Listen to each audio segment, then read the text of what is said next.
So, less than 4 years ago, St Johnstone were a club dripping in silver. They'd sealed a historic cup double, and they were finishing in amongst the European places.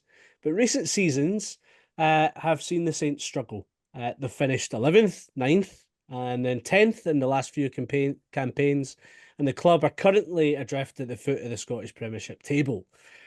We want to know why this is so bad for St Johnstone. I'm not laughing. It's just like you see clubs that do so well, and then it flips on a coin. So joining us on the show is Greg Browning to discuss what's been going on. So Greg, you spoke with us. You were on the show back in 2023 when it was no so good back then. That was under Stephen McLean. What's happened this season? We only get you on when the chips are down, man. I feel Well, it really bad appears for that way, you. doesn't it? It appears that way. Well, yeah, I think since we last spoke, it's probably got worse, to be fair. I think now a fourth consecutive season, really struggling. But we're now into mid-January and we're adrift. Not by 1 or 2 points, but adrift by, in my head, 10. I know we're 9 points behind Hearts, but Nine, I yeah. still think Ross County are the only side, possibly Killie, but Ross County are a side that we could potentially catch. It's a big ask. There's 45 points left to play for. But Mm. yeah, it hasn't been a good 4 years since the cup double. It's a distant memory now, and it's one thing after another. And it seems to be that our time is coming to an end after 16 glorious seasons in the top flight, three trophies, multiple European adventures, multiple top six, top five, top four, top three finishes, but we're really struggling this season off the back of three really poor seasons, and there's lots of reasons behind that. Hmm. Hmm. It's not just happened overnight. It's a catalyst of reasons really, but it goes back to long before probably us winning the cup double. What you say there's a number of reasons. In your own opinion, then, what would be like the the reason, the one that's maybe created perhaps a bit of a domino effect? Yeah, for me, it's probably the club not bringing itself into the 21st century, into what 2024, 2025. You expect clubs to have a really robust recruitment piece, a head of recruitment, a scouting network, and that's something that's we've never had. Mm. You look at other clubs in the league, like Motherwell, Dundee, Dundee United, they all do pretty well on the recruitment side of things. We've relied on managers getting us through. Tommy Wright's a great example. We didn't have a recruitment piece through him at that point, but you could only get lucky so many times. And I think at the moment now, over the last 2 or 3 seasons, we're that far behind other clubs in the league in terms of infrastructure that it's really coming home to roost now. And we're Mm. really starting to see the impacts of not having a head of recruitment and a recruitment structure in place. And that's happened now the last 2 or 3 seasons where we've been slow off the mark getting players in. And that's no different to now. And we've got a lot of work to do. Is it something that's maybe been a bit of a surprise to St Johnstone fans as well? Because certainly from the outside, like to most other fans in Scottish football, they would look at St Johnstone as a relatively well-run club. What's kind of been the difference there? Is it just kind of is it maybe at a board level? Has it been like slacking off? Is it failing to adapt to the game constantly changing? Yeah, I think it's all those things. There's probably a bit of negligence in there, Mm. incompetency, maybe a bit of arrogance as well. So back Mm. in 2021, you've just won the cup double. We don't need to change the way we Mm. do things. It's working just fine. Mm. But that's not the case anymore. What worked for Mm. us in the past isn't working now. And other clubs, in my opinion, are way ahead of us in key elements of what a football club in 2025 should have. Uh, I think that negligence piece is really true in the fact that we did win the cup double and we probably didn't think we needed to evolve to the way in which we should have in comparison to other clubs. And we're now starting to Mm. really suffer from that. Now, we're not a club who sack managers. As you say, Hmm. we've had Derek McInnes, Owen Coyle, other managers come in and do really, really well. Yet, over the last, 3 or 4 seasons, we've sacked Callum Davison, we've sacked Stephen McLean, we've sacked Craig Levine, and we've now got Simo Valakari picking up the pieces, not just through those three managers coming in, but what's happened in the background as well. And I think it's fair to say Simo Valakari's picked up and inherited a bit of a mess And we'll probably speak about what some of those messes are. And there's no one without any blame here. There's lots of So people to blame. I saw there was a tweet from the club I think last week, and it was mostly kind of received quite well. I think it felt like it was from the heart from the club that they were trying to do their best to get signings in, and they obviously want to back Valakari. So, but what's your opinion? Do you believe them in that? Do you think there are enough people at the club that do have the club's best interest at heart, even though you suggest some negligence involved? Yeah, I think the people involved in that part of negligence are no longer at the club. So that's the big thing. So Adam Webb's come in with his American investors. There's money there. There's money to be spent. We've got, in my opinion, a promising manager that I think could do a job for us. Still very early days yet. When you look at performances and stats, it's not a great look. We've not won in 9 matches. He came in, started off really well. We beat Ross County 3-0. We beat Dundee 2-1. The big difference between Simo Valakari and Craig Levein is Craig Levein is not a likeable character. You need to be a bit smart when it comes to getting people on board and getting winning hearts and minds. And I don't think Craig Levein done that. Craig Levein's Craig Levein. He's got an ego almost to the point where he's doing us the favour by us Yeah. employing him. Simo Valakari, total opposite of that. Very smart man. He's come in. He's literally embedded himself in the city. He's been about everywhere. He's got fans on board. And I think if you ask most fans at the moment, most, if not all Saints fans are behind him to turn things around. But we're in a really difficult place now where I just think we're far too far behind. We had an awful December at a time when Ross County turned into prime Barcelona 2009.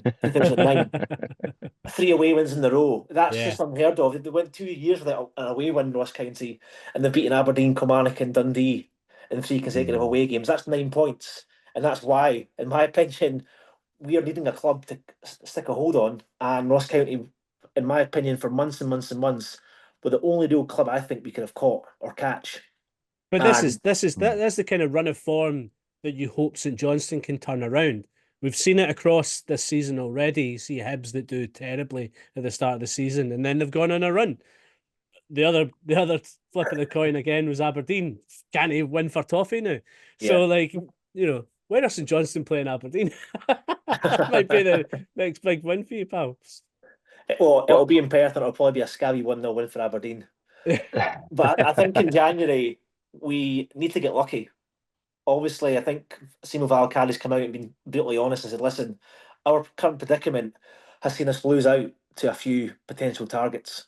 Let's be honest, who wants to come to a team bottom of the league, 9 points adrift and fighting relegation? And that's really hindered our recruitment plan for January and beyond. So it's going to be really interesting to see who we bring in over the next couple of weeks. And we're going to have to get very, very lucky. There's a lot of games still to play for, but in my heart of hearts at the moment, I still think we're too far behind. We're going to have to rely on being a little bit closer come the split. Come the split, you've got a better chance of winning games, obviously. And you're going to probably be playing Ross County, maybe Dundee, maybe Kilmarnock, maybe Motherwell in those matches. All winnable matches, but we really need to get some players in. And I think this season as well, the biggest thing for me, Craig Levein came into this season with Josh Ray and Ross Sinclair as our goalkeepers. Yeah. Which is, for me, is unforgivable. Two very, very young, inexperienced goalkeepers. Cast your mind back to last season. Dimitar Mitov kept us up. He literally kept us in the league. He won every single Player of the Year award last season. And we all know a good goalkeeper's worth, 7 or 8 points a season? Totally. And when you look through our results and the goals that we've lost, goalkeeping errors have probably accounted for maybe 7 or 8 goals this season. And we're not losing games by much, but no, you're playing quite nice football as well. And that's the big thing as well around why fans are on board with Simo Valakari. He's trying to play, say, the right way, Yeah. but it's not getting us results at the moment. But the football-wise, possession-wise, I'm sure I saw a stat last month that we were the third most in terms of possession in the league, which for me was unthinkable given where we are. And also, it's not something you normally associate with St Johnstone. It's more a case of being really hard to beat, got a group of hard-working players, and you won't lose many goals. But at the moment, we're shipping goals for fun, we're defensively frail, and unfortunately, the goalkeeping department's really let us down. And that for me is in Craig Levein. He came into this season with no real true number one, two inexperienced goalkeepers. I know Josh Ray played at Airdrie, but it's a big step up. Ross Sinclair hasn't really played many games at all. And that for me is a big part as to why we were at now, I think. Just looking, towards the business end of the season, I know it's something that you won't want to really be considering, but it's probably maybe a grim reality. If St Johnstone do end up being relegated this season, whether it's finishing bottom or in the playoffs, how do you see the future of the club over the next couple of seasons anyway? Because the Championship is well known. It's a really competitive, difficult league. Maybe teams with bigger resources than St Johnstone have gone down there and struggled in recent seasons to get back up again. What would you see as the future of St Johnstone over the couple of seasons? And do you stick with Valakari through that if he's willing to stick around? Yeah, well, to your first point, I think bigger clubs than us have gone down. Hearts have gone down, Hibs have gone down, Dundee United have gone down, Kilmarnock have gone down. And when you look at United and Kilmarnock over the last 2 or 3 seasons when they were down there, they really struggled. They crawled over the line in the end to get promoted. They did do it, to be fair, in the first time of asking, and that's all you can ask for. Exactly. But for us going down, it is a tough league. I think if we finish bottom, obviously that's us done. If we finish second bottom, there's no doubt in my mind we'll beat whoever's in the playoff.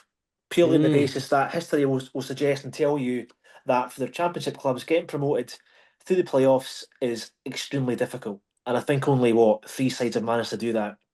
Yeah. So if we finish second bottom, I'm more than confident we'll have enough to beat anyone in the Championship. If we go down, we've got obviously our new American owners, we've got Adam Webb on board now. We've got a bit of stability from that respect. There's not the wholesale of the club that's been lingering about like it has been for the last couple of seasons. And that's part of the reason as well why we're in this mess. Jeff Brown was wanting to sell the club. Steve Brown was kind of in the background, took a step back, wasn't really interested, I would say. And that's part of the reason where we find ourselves now. But with Adam Webb in charge in terms of owning the club, I think Valakari will be in charge. I really cannot see us getting rid of him. It would take a run of results of losing all our matches, I think, for us to say, "Do you know what, it's not working out." But I do think Valakari will be in charge if we do go down. And we'll go down, we'll be favourites to come up. And it really depends as well who comes up from the Championship this season. At the moment, looking very likely that it'll be Falkirk. Yeah. But there's not a lot between the sides in the Championship. I still like to think we've got enough about us to come straight back up, but it will be very difficult, and we really need to get the recruitment side of things sorted out in this window to enable us to go into the Championship if needed with a decent squad. And at the moment, we don't have that squad.